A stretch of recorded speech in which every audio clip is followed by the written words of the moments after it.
Hello friends, સચિના કિચનમાં આજે આપણે બનાવીએ ખમણ। તેના માટે મેં અત્યારે એક બાઉલ ચણાનો લોટ લીધેલો છે, એ જ બાઉલના માપ પ્રમાણે પાણી લીધેલું છે અને હવે એક મોટો બાઉલ લઈશું અને તેની અંદર આ પાણીને એડ કરી દઈશું। આ રીતે બંને બાઉલમાં સરખું જ માપ આપણે લઈશું, જેથી કરીને આપણા ખમણ બરાબર બને।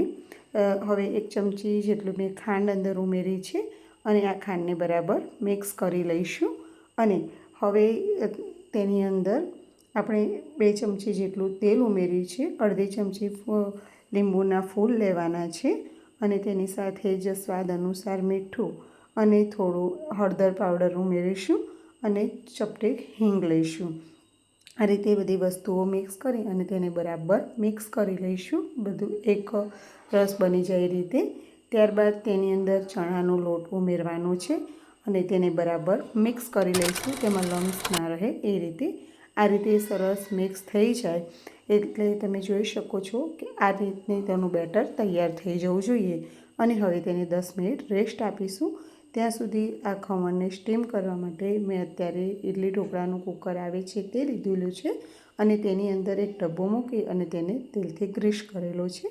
હવે આ જે બેટર છે તેને અંદર ખાવાના સોડા ઉમેરી અને તેને બરાબર મિક્સ કરી લેવાનું છે અને આ રીતે તમે જોઈ શકો છો કે એકદમ પ્લફી અને જાળીદાર એવું બેટર તૈયાર થઈ રહ્યું છે। જે હતું એના કરતાં પણ તે ડબલ થઈ ગયું છે, તમે જોજો। બસ આ જ સમયે હવે જે આપણે સ્ટીમ કરવા માટે જે ડબ્બો મૂકેલો છે તેની અંદર એકસાથે જ આપણે તેને પાથરી દઈશું। આ રીતે બધું જ અંદર બરાબર પથરાઈ જાય ત્યારબાદ તેને બિલકુલ પણ હલાવવાનું કે કંઈ નથી, બસ આ જ રીતે તેને મૂકી દેવાનું છે અને તેને 20 મિનિટ સુધી ફૂલ ગેસ ઉપર જ બરાબર સ્ટીમ થવા દેવાનું છે કે જેથી કરીને તેની જાળી એકદમ સરસ પડે।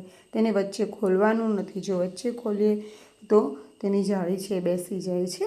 એટલે આ રીતે 20 મિનિટ પછી તમે જોઈ શકો છો કે એકદમ ફૂલી અને બહાર આવી ગયું છે બેટર અને આ રીતે સરસ એવા ખમણ અત્યારે તૈયાર થઈ ગયા છે। તમે જોઈ શકો છો કે એકદમ સરસ એવા સ્પંચી એવા ખમણ મારા તૈયાર થઈ ગયેલા છે, એકદમ જાળીદાર અને સ્પંચી બન્યા છે। તમે પણ ખમણ આ રીતે બનાવો છો કે નહીં તે કોમેન્ટ કરીને મને જરૂર જણાવજો। ત્યારબાદ મેં ચપ્પુની મદદથી તેને કટ કરી લીધેલા છે અને હવે આપણે વઘાર મૂકીશું। તે વઘાર માટે મેં અત્યારે 3 ચમચી જેટલું તેલ લીધું છે, તેની અંદર આપણે રાઈ અને લીલા મરચાં, મીઠો લીમડાના પાન ઉમેરીશું। આ બધું સરસ થઈ જાય ત્યારબાદ તેની અંદર હવે આપણે 2 ચમચી જેટલી ખાંડ ઉમેરીશું અને આ જે વઘારમાં ખાંડ નાખીએ એટલે એનો જે રસ બને છે તેનો ટેસ્ટ ખૂબ જ સરસ ખમણમાં આવે છે। તેમાં થોડું પાણી ઉમેરી અને તેને બરાબર મિક્સ કરી લઈશું અને આ રીતે સરસ મિક્સ થઈ જાય એટલે તમે જોઈ શકો છો કે એકદમ આપણે જે બજાર જેવા જ ખમણનો સ્વાદ આવે છે। આ રીતે સરસ અંદર ખાંડ મિક્સ થઈ જવી જોઈએ।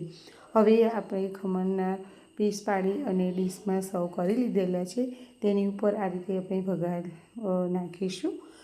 એની ઉપર આ જે ખાંડનો જે વઘાર નાખીએ છીએ તે ખૂબ જ સરસ લાગે છે અને તે અંદર સુધી એકદમ સ્વીટ પણ લાગે છે અને સ્પંચી પણ એવા જ રહે। તેની સાથે જ મેં થોડી કોથમીરથી ગાર્નિશ કર્યા છે તેને।